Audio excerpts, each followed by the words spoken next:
caught the runner's bug, and then I lost it. And over the last year, I've regained it again. So yes, once again, it's my entire personality. Throughout my 6-year running journey, I've learned a bunch of hacks, whether it to be stay motivated, make runs easier, more enjoyable, and little tricks and tips that you can use to help yourself get started running, or as a seasoned pro that will take any little trick to elevate your run.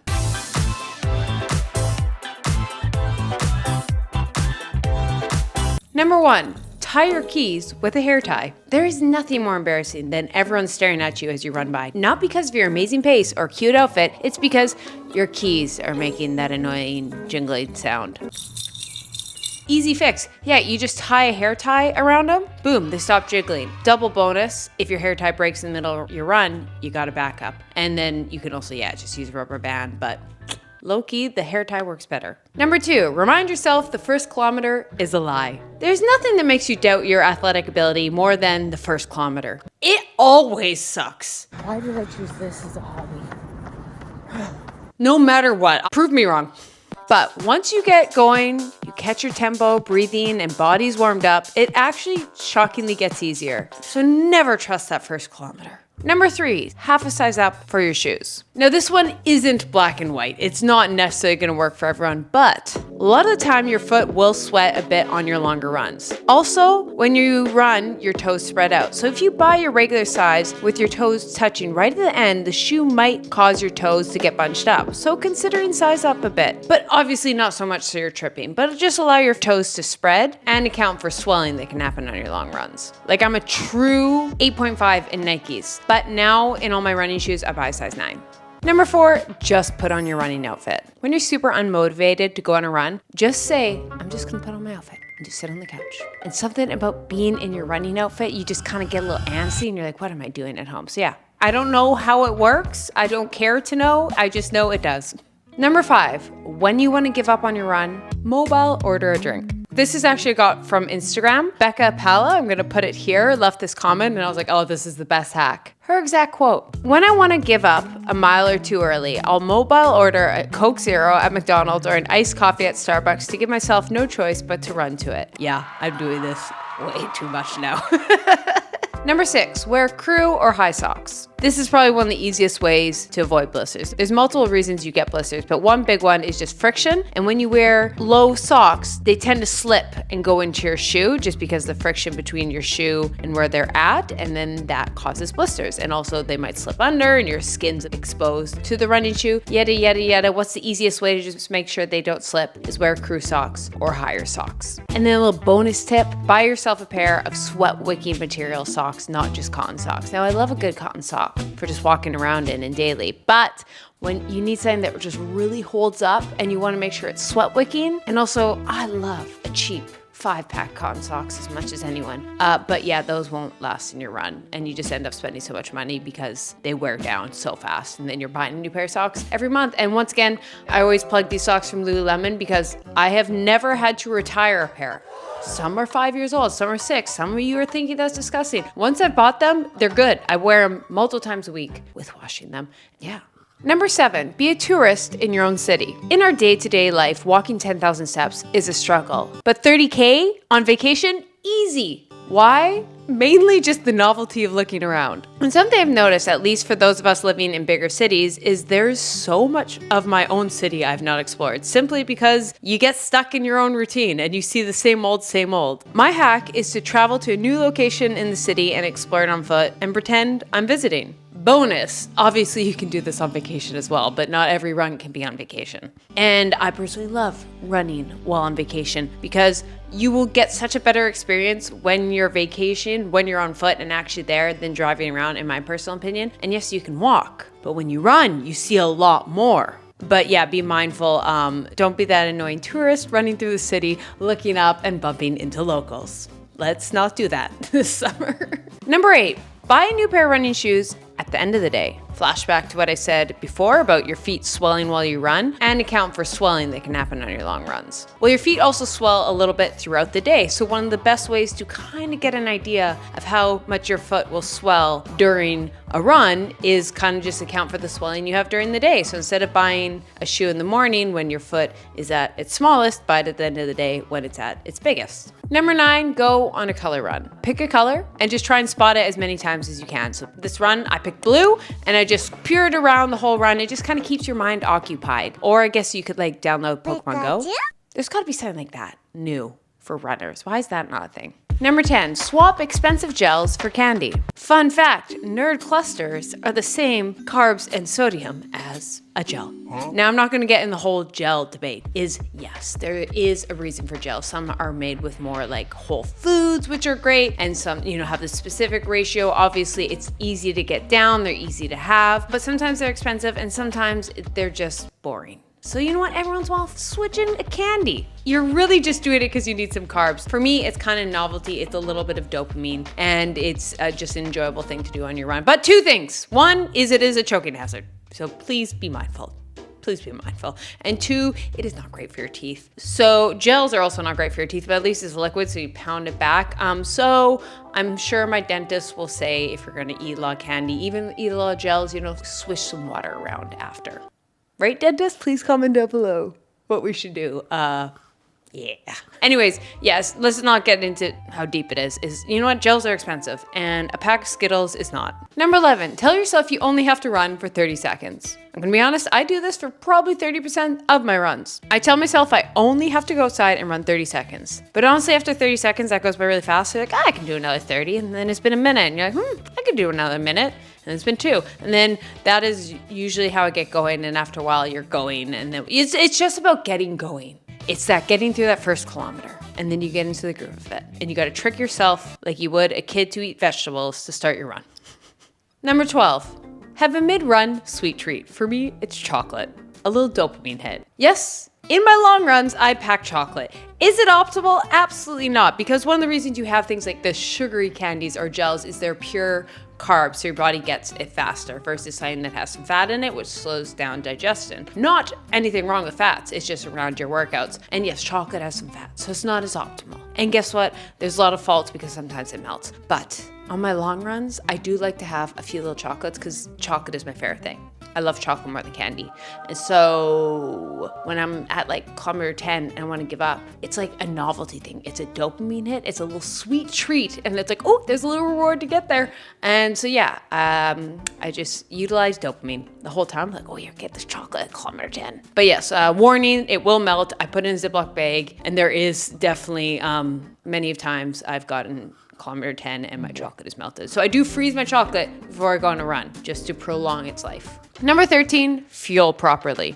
Is your run miserable, or did you not fuel properly? Honestly, so much of my running has improved when I've just learned to properly fuel myself. And it's just like you have more energy, you have less cramps, less digestive issues. So I'm gonna give some tips from Renee McGregor. Renee is a leading sports dietitian specializing in eating disorders, RED-S, the female athlete, and athlete health and performance. And here's some tips from her. Eat plenty of carbs and fiber for overall health, but lower fiber before your run can ease and quicken digestion. 2, protein supports muscle repair and should be prioritized post-run. Pre-run, you should aim to consume about 1 to 1.2 grams of carbs per kilograms of body weight, but protein about 0.4 grams per kilogram body weight. Healthy fats aid recovery, but are best avoided right before runs for faster nutrient access. 4, carb load 24 to 36 hours before long or intense runs to maximize energy storage. 5, for morning runs under an hour, light carb-based snacks or sports drinks can be effective fuel. 6, hydrate well. Aim for 700 to 900 milligrams sodium per 1,000 milliliters of fluid during your long runs to prevent fatigue. And after a run, refuel within 30 minutes with carbs and protein to speed up recovery.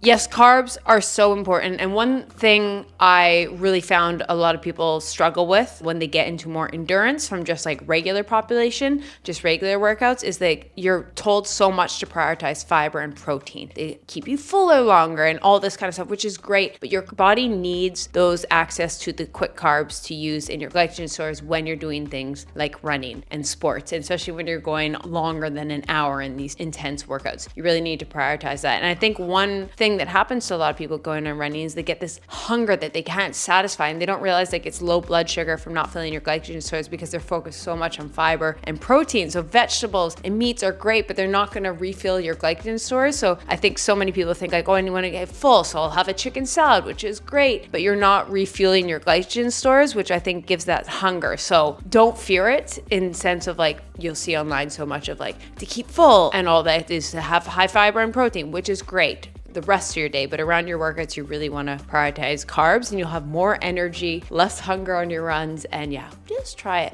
And another thing that can also lead to kind of that like lack of energy during your runs specifically, which can lead to cramps, is not having enough electrolytes, which never happens to me because before every run or during my run, I always make sure to have at least one pack of my favorite electrolyte, which is Element, and is today's sponsor. Of course, I love Element because of its 1,000 milligrams of sodium, just kind of right aligned there near what Renee McGregor recommends putting in a water bottle. 200 milligrams of potassium and 60 milligrams of magnesium. It will help with energy. And one thing that can actually happen when you're running is you overhydrate, but you don't supplement with enough electrolytes. Now, this is more in the extreme, like you say you're going an hour plus. But if you're just drinking water and not drinking enough electrolytes, that can actually cause a hydration imbalance. Because just think your sweat's salty, you're sweating those out. So you also have to replenish your electrolytes. And I love Element because it's trusted by sports professionals in the NHL, NBA, NFL. It has a science-based ratio. It tastes delicious. It's so convenient to have. I always have one in my running vest. I always have it in my purse. Everywhere I can just pop it in. It's so easy that if I'm on a long run and suddenly I need it, I always have it with me, and then I can get water kind of anywhere, plop it in, good to go if I ever need like an extra one. Because a lot of times that will happen. I'll have the one before a run, but if I'm suddenly running over 60, 90 minutes, I realize I need an additional one. And so I run somewhere, get a water, chug that back as well. And I love the flavor. Personally, I love the citrus, grapefruit, and the chocolate, but that's more wintertime. Right now we're in summer, so I'm loving the citrus and grapefruit. Just mix that with some ice water. You can blend it and make it into a little mock margarita, or not mock, but you know, health and wellness, but also we don't discriminate against adult beverages on this channel. Of course, I'm not going to talk about it and not give you guys a little something. If you go to drinkelement.com/Keltie, you'll get one of their bestseller packs with your purchase. This includes 2 citrus, 2 raspberry, 2 orange, and 2 watermelon, which are their best sellers. Little sample packets with your purchase, which is a great way to try a bunch of their best sellers or share with a friend. Once again, that's drinkelement.com/Keltie. Thank you, Element, for sponsoring this video. Number 14, make it a vibe. Plan a scenic route, pick a cute outfit, make a playlist of your favorite songs, and just, make it enjoyable. Romanticize it, as we'd say chronically online. Number 15, save your pump up music for the end. If you're on a long run, don't start out with this heavy beat Swedish House Mafia. No, because then you'll get fatigued and you're at like kilometer 8 and you're already fatigued and you have no pump up music left. So I always recommend start with something kind of boring, something a little slower, podcast, an audiobook, and then maybe a bit more pop music, and then save the crazy bass for the end. Number 16, make it social. If you got a friend that likes running, go on a good yap session and get your zone 2 in. And some people are like, oh, but I like getting in the zone and putting on headphones. Something you can do with your friends is you can start off just the first little bit. We're like, okay, first 3 kilometer, we're gonna yap, a little debrief of everything that's gone on with our lives. And the last 7K, pop on the headphones, go in, and we're meeting at point B. And then you can grab a coffee after. Or of course, run club. They're honestly so much fun, and it's a great way to meet people if you have access to them in your city. And another great thing about those is they keep you accountable. Number 17, freeze your gels. There's nothing worse than in the hot heat and having to slurp back a hot therapy gel. Ugh. Not for me. So one hack I put them in the freezer beforehand. So yes, it doesn't always work, and by the time you get to it, it's warmed up. But sometimes it's worked out that they're nice and cold, at least, when you take the gel. Number 18, I'm sorry, I have to save it. Use Strava. Why does getting 2 kudos from your friends feel 100 times better than like 100 likes on Instagram? Yeah, I will say this is a slippery slope because Strava will pretty soon become your personality. But I personally love it. It's just like such a fun little thing to see what your friends are up to these days because we're all busy. If you are in your running era, you're in your quarter life crisis era. Therefore, it is hard to stay in contact with all your friends because we're all busy and got responsibilities, yada, yada, yada. That's why we start running. And so it's just a nice little thing. I absolutely love it. And I just see, oh, that's what Amy did today. Oh, that's what Ash is doing. Oh, that's what Paul. I love it. It's great. But it's a slippery slope because then you start judging your paces towards other people and it can be toxic. But you can follow me on Strava. Plug. At Keltie O'Connor. I'm assuming. I actually don't know. Yeah, it's gotta be. Yeah.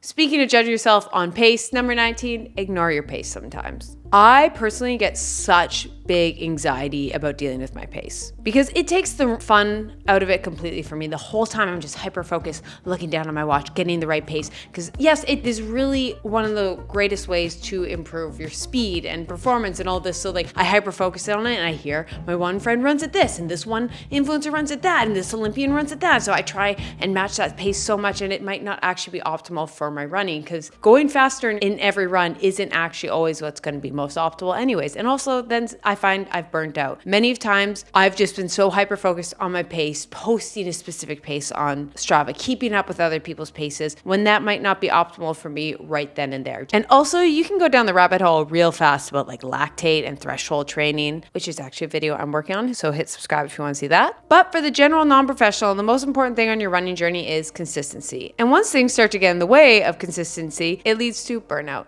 So I find ditching, looking at my paces, certain runs helps me be more consistent, therefore helps me improve. Which leads me to number 20, remind yourself it's supposed to be fun. Sign up for a race that's meant to be fun. Think like, I love doing the CIBC Run for the Cure. Lululemon has these 10K races, so much fun. There's like a rock and roll one, which is like a music festival in it. Like there's so much fun races to go enjoy and it's almost like music festival vibes, but health and wellness. Also, remind yourself it's not that deep. Once you start training, you're training for something you take it so seriously. And personally for me, then I grow to hate it. So I remind myself, this is supposed to be fun. This is supposed to be a hobby. So blast some music, dance in the middle of your run, have some fun with it. Just remind yourself, at least once a week when you're like, I don't want to do this, just remind yourself it's supposed to be fun. And if you hate every absolute second of it, maybe quit running. No, just kidding. But yeah, I just need to remind myself it's supposed to be fun. It's supposed to be fun. And I also found this one bonus tip on Reddit. Your dog always wants to go running. After a couple weeks, they expect it. And you're forced to do it to keep them happy. So really the best tip, like anything in life, is get a dog. But I'd love to hear down in the comments your guys' best hacks for running. One of my favorite things about this channel is the comment section. It's so positive, it's so helpful, and there's just a bunch of people leaving their own experiences down below. So go check that out. And most importantly, once again, the most important tip to just health and wellness, bettering your life, is go pet all the dogs. So have a great day, go pet a dog. Love you guys, bye.